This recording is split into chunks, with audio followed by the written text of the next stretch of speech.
Olá, você que me assiste, bom dia, Deus abençoe todo o teu dia no nome de Jesus. Eu sou o pastor Riva Martins e estou aqui com mais uma palavra de Deus para você. Não é para o seu vizinho, não é para outra pessoa, é para você que assiste este vídeo. Eu quero que Deus fale no teu coração agora no nome de Jesus com o título da mensagem: a unção, a honra e seu alto preço. A unção, a honra e seu alto preço. Vamos orar? Deus Santo, no nome de Jesus, muito obrigado pela palavra do Senhor falada ao meu coração. Muito obrigado pelo momento que passei de oração ao Senhor, orando por esta pessoa que assiste este vídeo e por muitas outras, inclusive seus familiares. Eu sei que a graça do Senhor está sobre a minha vida e a graça do Senhor também pode tocar, ó Deus, estas vidas que assistem esses vídeos.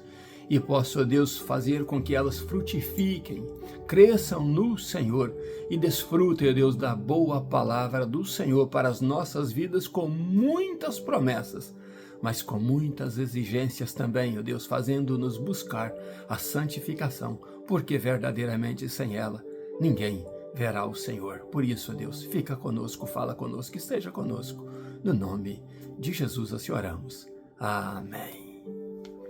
A unção, a honra e seu alto preço. Preste atenção nisso. Nem todo mundo está disposto a pagar o preço para ter unção e para ter honra. Hoje em dia, você percebe pessoas que são mundanos, beberrões, viciados, promíscuos, né? Alguns até bandidos. E eles abrem a boca, ainda no seu mundo, e dizem: eu tenho um chamado pastoral. Misericórdia, será mesmo que tem? Mas hoje o evangelho que muitos pregam por aí é o evangelho de oferendas. Parece até uma macumbaria, um iemanjá ou um outro tipo de coisa que faz as suas oferendas de vez em quando, oferecendo para o público que assiste muitas promessas que Deus não prometeu para essas pessoas. Será que nós adquiriremos um patamar mais alto com Deus sem mudarmos primeiro de vida, sem termos experiências com Ele, sem buscarmos ser servidores primeiro, para depois então Ele manifestar a vontade dEle nas nossas vidas, nos colocando em outra situação? As ofertas são muitas, mas será que Deus está oferecendo mesmo isso? Vamos ler a palavra de Deus que está em 1 Samuel, capítulo 17, vamos ler o versículo 55b e o 58, e depois vamos ler do capítulo 18, versículo 7.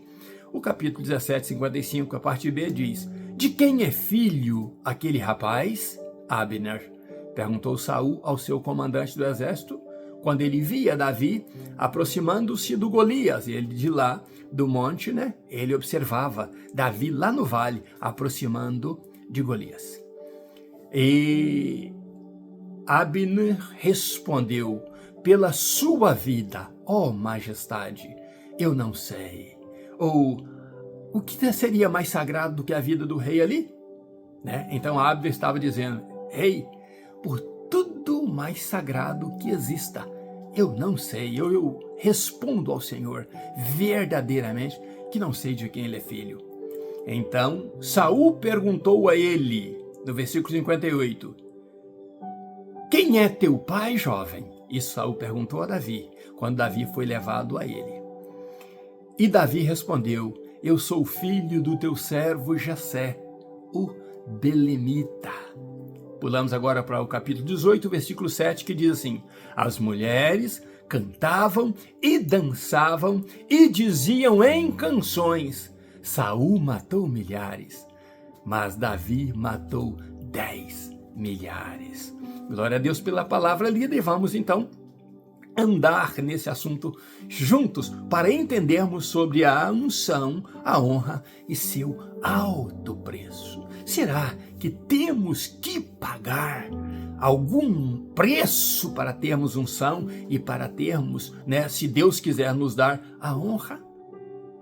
Ontem eu estava assistindo e mandei para algumas pessoas o áudio das pessoas que mais oraram neste mundo, os homens, ou os maiores homens de oração deste mundo.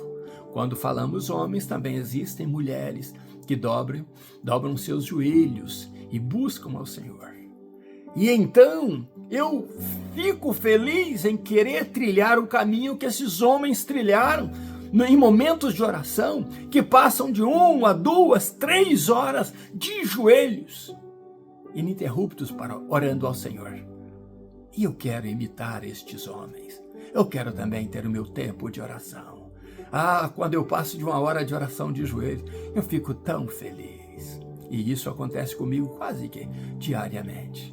Hoje eu tive a honra de orar 1h30 de joelhos, para que Deus falasse conosco. E Deus está falando agora com você, como falou comigo na meditação desta manhã. A unção, a honra e seu alto preço. Então ali estava Davi. Davi, então, diz a Saul o que iria acontecer. Deus me livrou do urso, Deus me livrou do leão, e Deus me livrará deste filisteu. E Deus livrou. E depois que Deus o livrou, a Bíblia diz que Davi, com uma funda e uma pedra, sem espada e sem lança, ele derrubou aquele gigante com uma pedrada. Ele subiu no peito daquele gigante, ele pega a espada do próprio gigante e decepa-lhe a cabeça. Glória a Deus pela vida de Davi. Tudo que ele profetizou assim foi. E ele disse ao próprio Golias: o Senhor hoje mesmo te entregará nas minhas mãos, e eu vou matar você, eu vou cortar a tua cabeça, e eu vou dar a tua carne às aves e às feras. E Davi o fez. A unção, a honra e seu alto preço. Davi, depois que ele foi ungido, ele então, lá, o Espírito de Deus nele, o próprio Deus nele, estando nele, ele venceu o leão, ele venceu o urso, e agora, com Deus nele, ele também vence o gigante Golias. E através da sua vitória, o exército de Israel, então, vai atrás dos filisteus que estavam fugindo, e ali caiu milhares e milhares e milhares de filisteus. E os seus corpos, seus cadáveres, serviram para as aves do céu e para as feras, como profetizara Davi. A unção, a honra e seu alto preço. Davi, então, quando ele estava indo para confrontar o gigante, Saul perguntou a Abner: Abner, de quem é filho, quem é o pai deste jovem? Saul havia feito uma promessa. Saul não tinha esquecido de Davi. Ele só queria lembrar da sua promessa. Eu preciso saber quem é o pai dele. E então, Abner diz: por tudo que é sagrado, ó rei, eu não sei. Mas quando Davi está voltando, a preocupação de Saul era saber quem era o pai dele, porque a promessa era abençoar, era proteger, era guardar toda a família. E então, Davi é levado à presença do rei, e o rei pergunta a ele mesmo: quem é teu pai, rapaz? E Saul não teve nenhum enaltecimento a Davi. Ele não diz: ô grande guerreiro, quem é teu pai? Ô vencedor, quem é teu pai? Ele continuou tratando como um rapaz, como um jovem. E ele diz: ó rei, eu sou filho. Nas minhas palavras, ó rei, eu sou filho daquele homem que mandou para ti pães. Daquele homem, rei, que mandou para ti um odre de vinho. Daquele homem que mandou para ti, rei, um cabrito. Ele é teu servidor.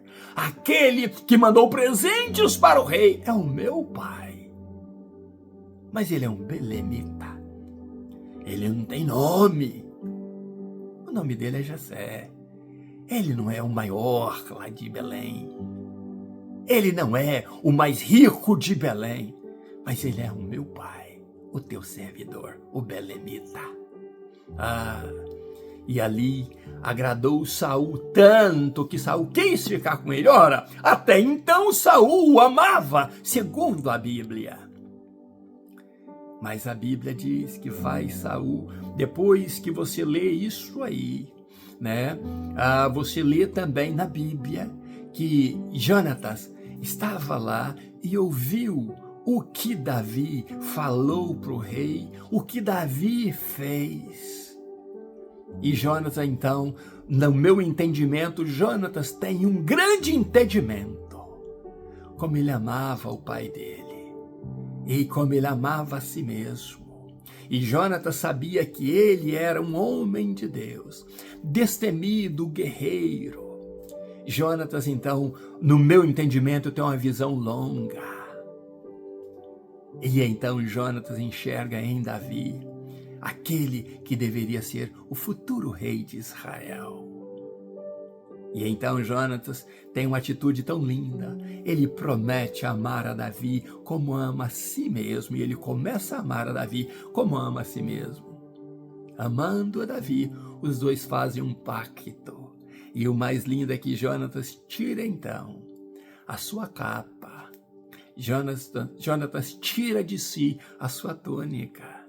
Jonatas pega a sua espada, pega o seu arco, né? E o seu cinto e entrega a Davi, dá a Davi. O que Jonatas estava fazendo? Eu seria com direito o próximo rei de Israel. Mas existe uma promessa que Deus escolheria um outro para reinar no lugar do meu pai. Então agora eu entendo, eu me curvo àquele que eu entendo, que é o escolhido de Deus. E a este eu vou ser fiel, a este eu vou servir, porque ele é o escolhido de Deus para a dinastia do grande rei que virá um dia.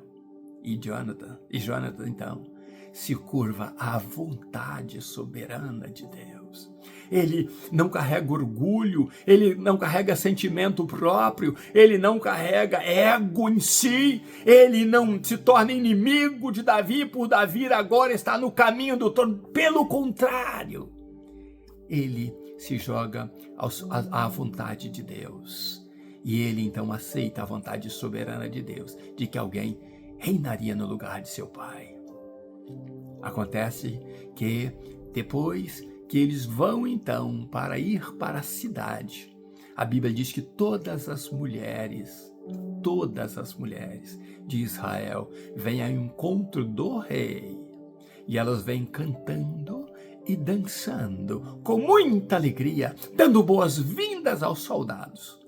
Mas o que acontece é que elas falam algumas palavras, e esta palavra muda todo o percurso de Israel. Elas cantam que Saul matou milhares. Saul matou milhares, mas Davi matou 10 milhares. O que ela estava dizendo é que Saul, o rei, era bom, mas Davi foi muito melhor do que ele. O que ela estava dizendo é que Saul era determinado, mas Davi foi muito mais determinado do que ele. O que ela estava dizendo é que Saul teve sucesso, mas Davi teve muito mais sucesso que ele. O que ela estava dizendo a Saul: chegou aquele que te superou e superou em muito, cantando talvez, sem saber que estavam repetindo a profecia que fora feita por Samuel, que dizia: Saul, ó rei, Deus rasgou de ti o teu reino agora e deu a outro que é mais digno do que tu. O próprio Samuel profetizou de Deus isso para Saul. Mas Saul então vai para casa e começa a pensar naquilo e disse: a mim elas deram milhares, mas a Davi elas deram 10 milhares. Não seria este o próximo rei? O que Samuel disse? O que Samuel profetizou? A ele não só falta o reino. E isso começou a comer, a tomar a mente de Saul. E a Bíblia diz que daquele dia em diante, aquele homem que disse ter amor por Davi, que disse ter uma grande estima por Davi, que queria Davi do seu lado, a Bíblia diz que ele começou a invejar a Davi e a ter Davi como uma ameaça do seu reino. E disso falaremos nos estudos a seguir. O que eu quero dizer a você, meu irmão e minha irmã, que precisamos estar atentos, porque as pessoas hoje vão para as igrejas, vão para os templos, já com muitas propostas, porque falam bonito, porque têm um status elevado, ou porque são diferenciados dos normais. Então vem ali o olho do líder de que ele tem um chamado. Mas de onde nasce um chamado? Eu volto a dizer, não são dos momentos de intimidade com Deus, dos momentos ocultos com Deus, dos momentos de oração, de busca. Eu prefiro que as minhas páginas sociais falem da grandeza do meu Deus. Eu prefiro que nas minhas páginas, nas minhas mensagens, falem da minha intimidade com Deus e do que Deus quer para a sociedade, não só para mim, mas para todos aqueles que o buscam. Eu prefiro dedicar o meu tempo a Deus para dizer a você que me assiste que é possível você agradar a Deus buscando ou se jogando aos pés dele e dizendo: Senhor Deus, eu sei que a unção tem um preço, eu sei que a honra tem um preço, eu sei que estar na tua presença tem um alto preço, mas eu estou disposto a pagar este preço. Eu estou disposto a me jogar aos pés do Senhor. Eu estou disposto a ter uma vida santa diante do Senhor. Porque se você for ouvir esses pastorzinhos por aí, eles dizem que você nunca mais perde a salvação, que não é um deslize seu que vai te tirar a salvação, não é um dormir sem pedir perdão pelos seus últimos pecados que te vai tirar a salvação. Mas a Bíblia diz que sem a vigilância nós seremos pegos despreparados. Então não precisa mais vigiar, não precisa mais buscar a palavra de Deus, estar diante dele com a vida santa. E quando você vê falar isso, você vê mestres da Bíblia, pessoas que se dizem mestres, que traduziram a Bíblia, que estão aí falando de si mesmo, do que eles pensam e do que eles acham. E nisto aí as pessoas estão ficando relaxadas quanto à santificação, quanto à busca à palavra de Deus. Você vai ver esses youtubers da vida aí, esses pastorzinhos que quer ganhar dinheiro sem sair de casa, sem fazer nada, e eles pedem pix, pedem isso e pedem aquilo. E eles têm uma mensagem vazia, se enaltecem diante do público que o assiste, mas não buscam a Deus de verdade. E isto eles estão fazendo com que muitos vão para o fogo do inferno por segui-los. Você vai na página dos crentes e lá se fala de política, de futebol ou de qualquer outra coisa. Mas falar de Jesus mesmo, quase ninguém fala. Tem vergonha do Evangelho. Porque o Evangelho, ele é o poder de Deus para a salvação de todo aquele que crê. Mas o Evangelho, às vezes, nos faz ser perseguidos e humilhados, maltratados, abandonados, até mesmo pelas nossas próprias famílias. Porque queremos falar de um amor que transforma e de que há uma vida após a morte. Para aqueles que creem em Deus, para aqueles que creem em Jesus, para aqueles que aceitaram Jesus e vivem uma vida santa diante da palavra de Deus, usufruindo a palavra de Deus, comendo da palavra de Deus, para poder mostrar aos outros que eles foram transformados pelo poder do Evangelho de Cristo Jesus. Você e eu não temos para onde correr. Ou nos santificamos e vamos morar com Deus no céu, ou nos pervertemos e andamos como este mundo está andando e vamos morar no inferno com o diabo e os seus demônios. Você tem a oportunidade, a unção, a honra e seu alto preço. Não existe nada de graça nesta vida. Você quer ser ungido, você quer crescer, você quer ser usado por Deus. E Ele, se quiser te dar honra ou não, porque a honra vem é dEle e da vontade soberana dEle. Mas eu e você temos o dever de estarmos diante dEle todos os dias e de vivemos uma vida santa diante dEle. Você tem o direito de pegar ou largar, mas a decisão é tua. Não há nada de graça. Quer ser usado por Deus? Quer pregar a palavra de Deus? Quer ver Deus operar na tua vida? busque a Deus, jejue e ore, não saia da presença de Deus, vigie para não falar palavras profanas com a tua boca, vigie para não ter pensamentos profanos na tua mente, vigie para os teus olhos não ver a corrupção e desejar a corrupção, vigie para os teus ouvidos não ficar ouvindo coisas do diabo, e então Deus será com você, Deus abençoará você. A unção, a honra e seu alto preço é caro, mas você pode pagar, você pode jejuar, você pode orar, você pode buscar a Deus, você pode ser diferente deste mundo, como eu também posso e quero ser. Que Deus abençoe você e família e te guarde no nome de Jesus. Ainda nos meus pijamas buscando a Deus, um grande abraço meu. Pastor Riva Martins, Deus abençoe você, abençoe a tua família e até amanhã, se Deus quiser, no nome de Jesus. Um abraço meu.